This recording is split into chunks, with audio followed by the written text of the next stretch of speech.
जय श्री राधे। श्री हरिवंश राधा वल्लभ लाल की जय। श्री हरिवंश महाप्रभु की जय। परम पूज्य गुरुदेव महाराज की जय जय हो। बहुत बहुत स्वागत है आप सभी का।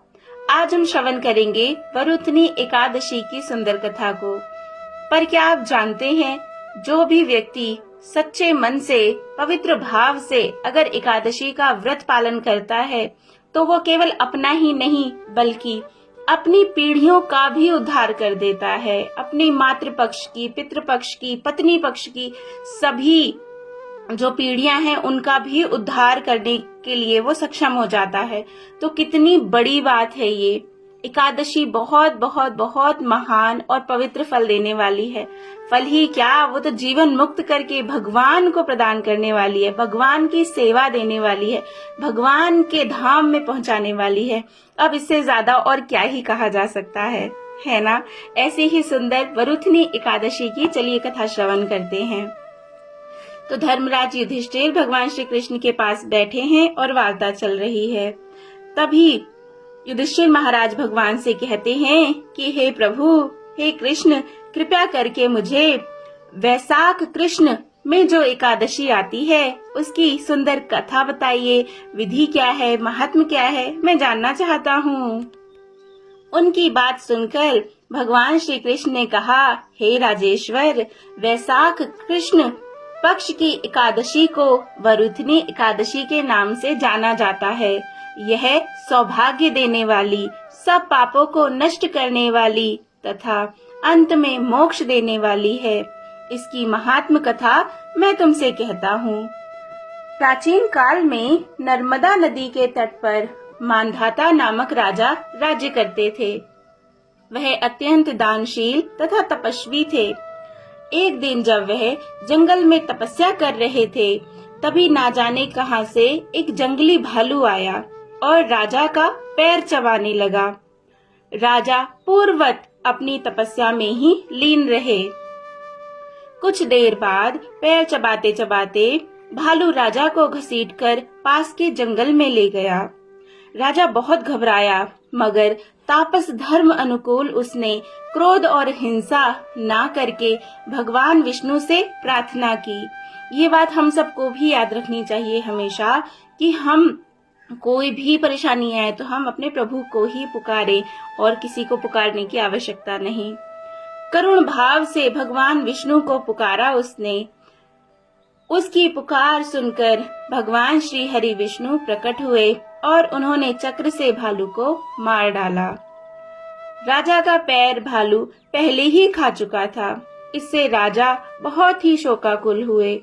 उन्हें दुखी देखकर भगवान विष्णु बोले, वैसे कृष्ण और विष्णु तो एक ही हैं, हे वत्स, शोक मत करो। तुम मथुरा जाओ और वरुथनी एकादशी का व्रत रखकर मेरी वराह अवतार मूर्ति का पूजन करो। उसके प्रभाव से पुनः सुदृढ़ अंगों वाले तुम हो जाओगे। क्योंकि राजा का पूरा पैर एक भालू ने खा लिया था, तो भगवान ने कहा अगर तुम ये व्रत करोगे तो दोबारा से तुम्हारे सभी अंग बहुत सुदृढ़ हो जाएंगे, अर्थात पैर भी वापस आ जाएगा। इस भालू ने तुम्हें जो काटा है यह तुम्हारे पूर्व जन्म का अपराध था। हमारे साथ कोई भी घटना होती है वो ऐसे ही नहीं हो जाती, उसका कोई ना कोई हमारे पिछले जन्मों से लिंक जरूर होता है।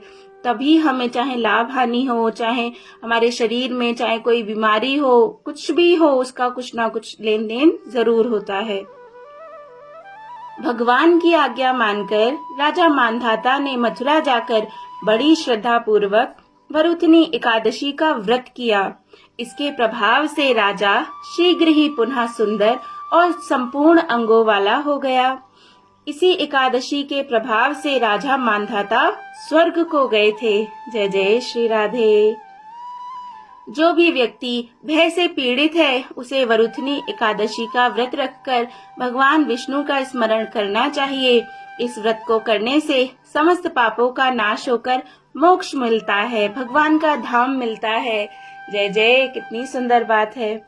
और कैसे रखा जाता है यह व्रत?